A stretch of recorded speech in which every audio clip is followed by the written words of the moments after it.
So section 1.4 of this OpenStax book is all about the composition of functions. So first things first, we're going to go ahead and just talk very, very quickly about combining functions using algebraic operations. So to give you a context for when we might want to do that, imagine you're planning a birthday party, right? I'm thinking about my son's about to turn 2. So unfortunately, there's always like goodie bags and things like that, and all these other pieces that are associated with a birthday party.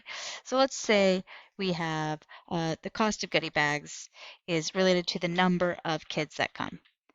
So let's say it's going to be $5 per kid. There's also, of course, other costs associated with the party. There's decorations. Now, decorations don't really change depending on how many kids there are. Those are going to be a set cost. So let's just say I'm maxing this out on like 20 bucks on Amazon. Um, and then, of course, I will also need other things. I will probably need some drinks for the parents. So let's go ahead and we'll call that C for cocktails. And there's 2 kids for every parent. So we'll do 2 times N to get the 2 parents. And then let's just say they each will cost me about $5 in cocktails. So about $10 per kid.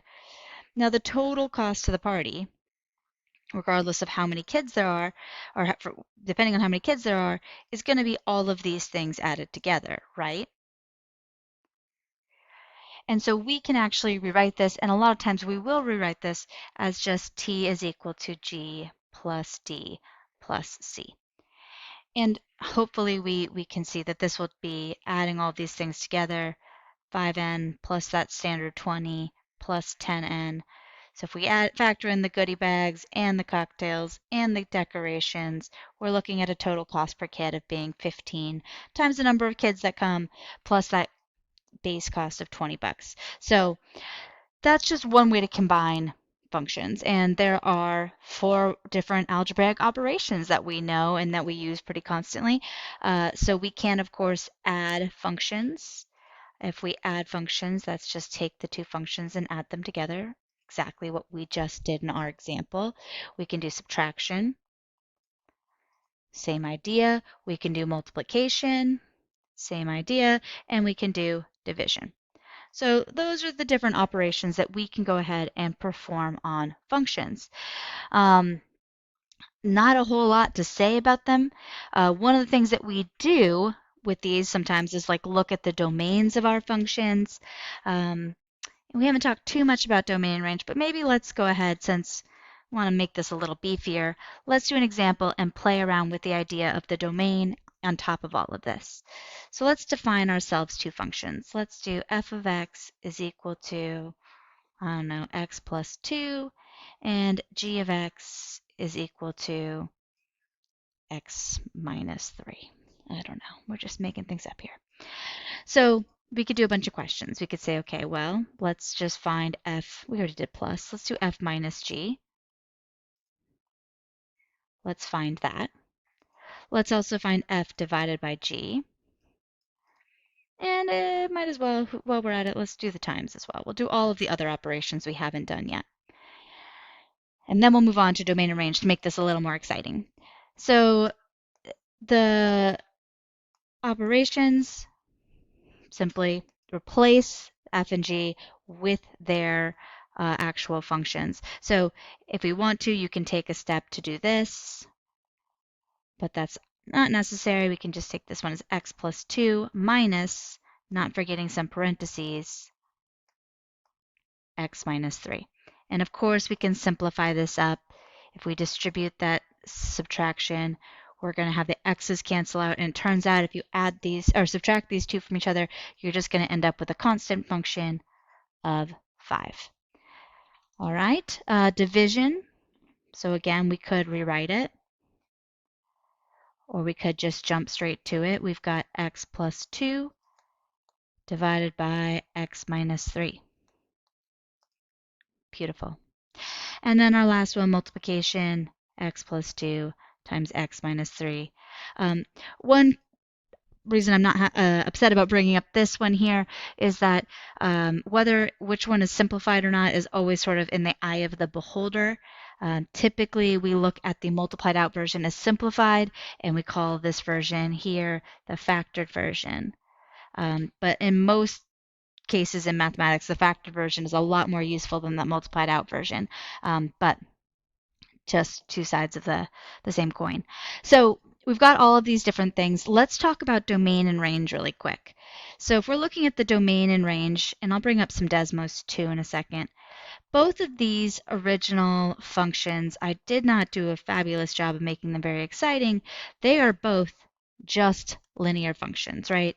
If I went to graph these, and I gave them both a slope of 1. So the first one is slope of 1 passing through 2. The second one is a slope of 1 passing through negative 3 as its intercept. So we've got these two lines, and I should have arrows because they go off forever. Bloop, bloop. All right. So if we look at the domain and range of both of these, they're both going to be all real numbers from negative infinity to infinity. I can plug any number out. I can get any number out as output. So what is true about addition, subtraction, and multiplication, f plus g, f minus g, and f times g, all of these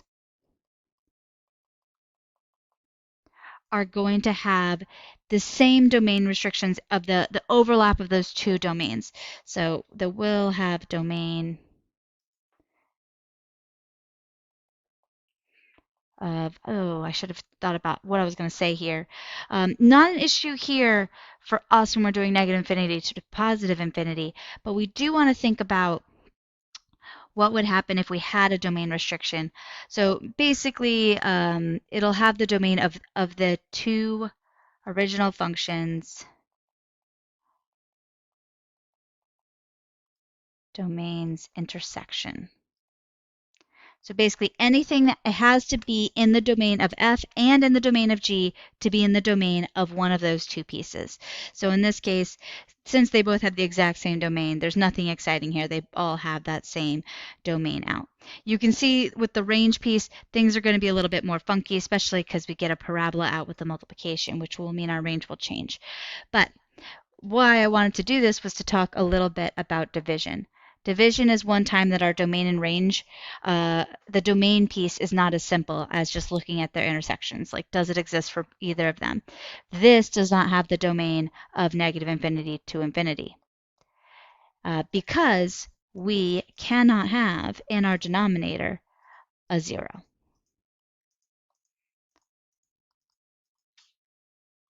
That is not defined, right? That is not a number. So x minus 3 cannot equal 0, which means x cannot equal 3.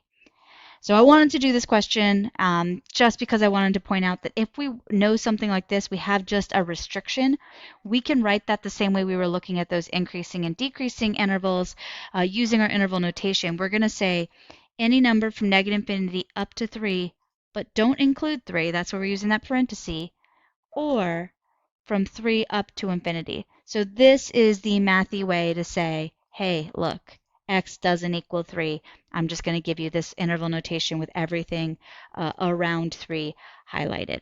So that is the very basic operations on our functions.